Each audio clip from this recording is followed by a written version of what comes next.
ಅವ್ರದ್ದು ಇಷ್ಟೇ ಉತ್ತರ.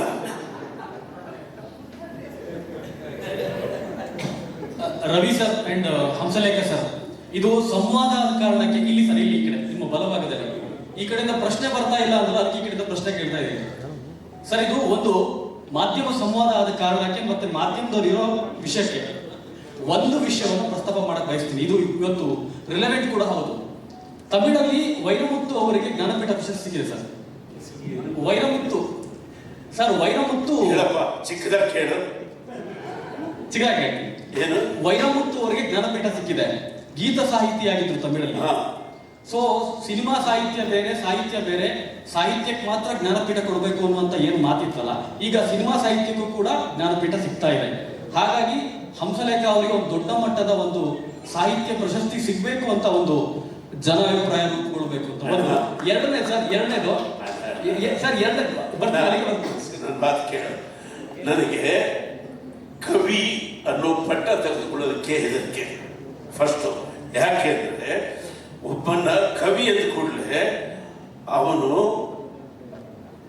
ಬಡವರಿಂದ ದೂರ ಆಗ್ಬಿಡ್ತಾನೆ, ಶ್ರಮಿಕರಿಂದ ದೂರ ಆಗ್ಬಿಡ್ತಾನೆ, ಕಾರ್ಮಿಕರಿಂದ ದೂರ ಆಗ್ಬಿಡ್ತಾನೆ, ರೈತರಿಂದ ದೂರ ಆಗ್ಬಿಡ್ತಾನೆ. ನನಗೆ ಸಿನಿಮಾ ರೈಟರ್ ಅಂದ್ರೆ ಸಾಕು, ನನಗೆ ಕವಿ ಪಟ್ಟ ಯಾವತ್ತೂ ಬೇಡ. ಇದು ಯಾರ್ಯಾರು ಬಯಸ್ತಾರೋ ಅವ್ರಿಗೆ ಸಿಗಲಿ. ಅವರು ಸಿಕ್ಕಿದ್ರೆ ಅವರು ಅದಕ್ಕೆ ನೈತಿಕವಾದ ಒಂದು ಬದುಕನ್ನ ಗೌರವಿಸುವಂತ ನಡತೆಯನ್ನು ಅವ್ರು ನಡೆಸ್ಕೊಳ್ಬೇಕು. ಯಾರೇ ಕವಿ ಪಟ್ಟಕ್ಕೆ ಪ್ರಶಸ್ತಿ ಬಂದರೆ ಅವರು ಅದಕ್ಕೆ ನಡ್ಕೊಳ್ಬೇಕು ನೈತಿಕವಾಗಿ. ನಾವು ಸಿನಿಮಾ ರೈಟರ್ಸು, ನಮಗೆ ಕುರಾನ್ ಬರೆಯಿದ್ರು ಬರೀತೀವಿ, ಬೈಬಲ್ ಬರೆಯಿದ್ರು ಬರೀತೀವಿ, ಭಗವದ್ಗೀತೆ ಬರೆಯಿದ್ರು ಬರೀತೀವಿ, ಸೌಂದರ್ಯದ ಮೇಲೆ ಬರೆಯುತ್ತೀವಿ, ಕಾಮನ್ ಮೇಲೆ ಬರೆಯುತ್ತೀವಿ. ನಮಗೆ ಫ್ರೀಡಮ್ ಇದೆ, ಅವ್ರಿಗೆ ಫ್ರೀಡಮ್ ಇಲ್ಲ. ಸೊ ನಾನು ಬಡವರ ಪರವಾಗಿರ್ತೀನಿ, ಸಿನಿಮಾ ರೈಟರ್ ಆಗಿರ್ತೀನಿ. ಈ ಪ್ರಶ್ನೆ ಒಂದೇ ಒಂದು ಪೂರಕ ಒಂದು ಮುಗಿಸ್ಬಿಡ್ತೀನಿ. ಒಂದು ತಕ್ಕಡಿಯ ಎರಡು ಕಡೆ, ಒಂದ್ ಕಡೆ ಕ್ರೇಜ್ ಇಷ್ಟ, ಒಂದ್ ಕಡೆ ನಾದ ಧರ್ಮ ಅಂತಂದ್ರೆ ಈಕ್ವಲ್ ಆಗಿ ಹೋಗುತ್ತೆ. ಮುಂದಿನ ಪ್ರಶ್ನೆ ರವಿ ಸರ್ಗೆ. ರವಿ ಸರ್, ಈಗ ಒಂದು ಪದ್ಮ ಪ್ರಶಸ್ತಿಗೋಸ್ಕರ ಅನಂತನಾಗೆ ತುಂಬಾ ದೊಡ್ಡ ಅಭಿಯಾನನೇ ಆಗೋಯ್ತು. ಕನ್ನಡದಲ್ಲಿ ಆ ಶೋ ಮ್ಯಾನ್ ಇಮೇಜ್ ಇರ್ಬೋದು ಅಥವಾ ಒನ್ ಮ್ಯಾನ್ ಶೋ ಇರ್ಬೋದು, ಇದು ಇಡೀ ದೇಶದಲ್ಲೇ ಬಹುಶಃ ನೀವು ಮಾತ್ರ ಮಾಡಿರೋದು ಸಾಧ್ಯ ಅನ್ಸುತ್ತೆ. ನಟ, ನಿರ್ದೇಶಕ, ನಿರ್ಮಾಪಕ, ಕಲಾ ನಿರ್ದೇಶಕ, ಈಗೇನೋ ನಿಮ್ಮ ಸಿನಿಮಾದಲ್ಲಿ DOP ಒನ್ ಮ್ಯಾನ್ ಶೋಸ್ ನಿಮ್ದು. ಹಾಗಾಗಿ ಸಿನಿಮಾಕ್ಕೋಸ್ಕರ ನಿಮ್ಮ ಇಡೀ ಬದುಕನ್ನ ಒಂದು ಪರಂಪರೆಯಿಂದ ಬಂದವರು, ವೀರಸ್ವಾಮಿ ಪರಂಪರೆಯಿಂದ ಬಂದವರು. ಹಾಗಾಗಿ ಕರ್ನಾಟಕದಲ್ಲಿ ಸಿನಿಮಾಕ್ಕೋಸ್ಕರ ಇಡೀ ಜೀವನವನ್ನು ಸಮರ್ಪಿಸಿದ ನಿಮಗೆ ಇನ್ನೊಂದು ಪದ್ಮ ಯಾಕೆ ಸಿಗಬಾರ್ದು? ನಮ್ಮ ಮಾಧ್ಯಮ ಮಿತ್ರರಿಗೆ ಹೇಳ್ತಿರೋದು ನಾನು. ಒಂದು ಜನಾಭಿಪ್ರಾಯ ರೂಪಿಸಿ ಸಿನಿಮಾಕ್ಕೋಸ್ಕರ ಜೀವವನ್ನ ಇಟ್ಟಂತ ನಿಮಗೆ ಪದ್ಮ ಪ್ರಶಸ್ತಿ ಸಿಗ್ಬೇಕು, ಹಾಗೆ ಹಂಸಲೇಖ ಅವರಿಗೆ ಒಂದು ದೊಡ್ಡ ಪ್ರಶಸ್ತಿ ಸಿಗ್ಬೇಕು. ಅವಾಗ ಅದು ಬ್ಯಾಲೆನ್ಸ್ ಆಗುತ್ತೆ ಅನ್ನೋ ಪ್ರಶ್ನೆ. Thank you. ವಿನಯ್ ಅವರೇ, ವಿನಯ್, ಟಿಕೆಟ್ ಪ್ರೈಸ್ ಎಷ್ಟು? ಇನ್ನು ಮಾಡಿಲ್ಲ. ಜನಕ್ಕೆ, ಸಾಮಾನ್ಯ ಜನಕ್ಕೆ ಬರೋದಕ್ಕಾಗುವಷ್ಟು ಟಿಕೆಟ್ ರೇಟ್ ಇರುತ್ತಾ?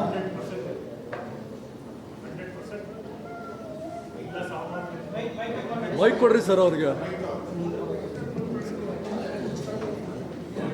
ಬರೀ ಎಲೈಟ್ ಕ್ಲಾಸ್ ಅಂತ ಮಾಡಿದ್ರೆ ನಾವು ಕ್ಲೋಸ್ ಆಡಿಟೋರಿಯಂ ಮಾಡ್ತಾ ಇದ್ವಿ. 1,000-2,000 ಜನ ಸೇರಿಸ್ಕೊಂಡು 10,000 ಜನ ಇಸ್ ಟಾರ್ಗೆಟ್. ಮತ್ತೆ ಪ್ರತಿಯೊಬ್ಬರು ನಮಗೆ ಉದ್ದೇಶ ಏನಂತಂದ್ರೆ, ನಮ್ಮ ಜನರೇಷನ್ ನಾವು ಸಿನಿಮಾಗಳು ನೋಡಿದ್ವಿ, ಬಟ್ ಈಗಿನ ಜನರೇಷನ್ ಇವರ ಸಿನಿಮಾ ಕ್ರೇಜ್ನ ಬಹುಶಃ ಅನುಭವಿಸಕ್ಕೆ ಸಾಧ್ಯ ಅದನ್ನ.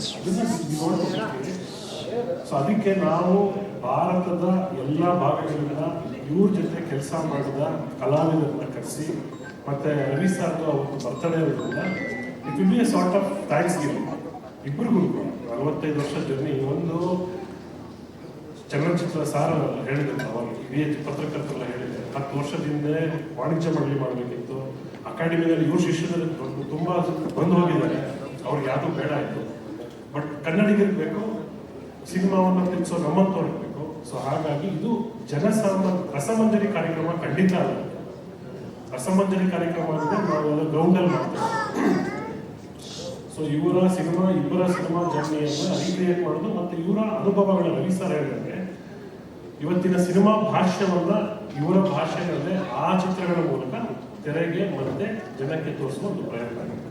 ಖಂಡಿತ ಅಫೋರ್ಡಬಲ್ ಆಗಿರ್ತದೆ. Thank you sir.